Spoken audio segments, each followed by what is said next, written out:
បើកូនហៀសម្រាប់ឲ្យផ្ដាសាយមកអាចសាកធ្វើវិធីនេះបាននេះគឺជារបៀបធ្វើទឹកសម្រាប់ម៉ាស្សាហើយនឹងត្រាំជើងឲ្យកូនតូចរបស់យើងគ្រឿងផ្សំគោលរបស់វាគឺខ្ញីហើយនឹងអំបិលហើយខ្ញីនឹងផងដែរម៉ាក់ដំវាឲ្យល្អិតក៏បានឬក៏កោសក៏បានដែរសម្រាប់ស្លឹកគ្រៃឬក៏ស្លឹកក្រូចម៉ាក់ដាក់ក៏បានអត់ក៏បានដែរតែបើម៉ាក់នៅខ្មែរសបោគល់ស្លឹកគ្រៃម៉ាក់កាត់គល់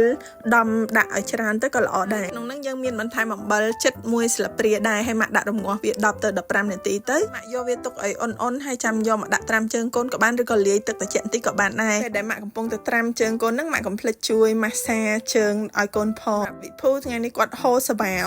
រាវតែម្ដងម៉ាក់អាវគាត់ឡើងសើមឲ្យមានហូរតែសបាវហូរទាំងទឹកមាត់ទៀតហើយចូលចិត្តណាស់ចូលចិត្តត្រាំមែនតើពីដំបូងអត់ចង់ត្រាំទេត្រាំថ្ងៃ2ទៅ3ដងអញ្ចឹងណានាងខ្ញុំត្រាំបានតែព្រឹកហើយនឹងល្ងាចទេថ្ងៃអូនទៅសាលាហើយទឹកដល់រឿងត្រជាក់ហ្នឹងម៉ាក់ដកគាត់ចេញទៅប៉ុន្តែសុយភូនេះចង់ត្រាំទៀតវិធីធ្វើរបៀបហ្នឹងគឺធ្វើឲ្យសបាវគាត់ឆាប់ស្អិតឆាប់ជា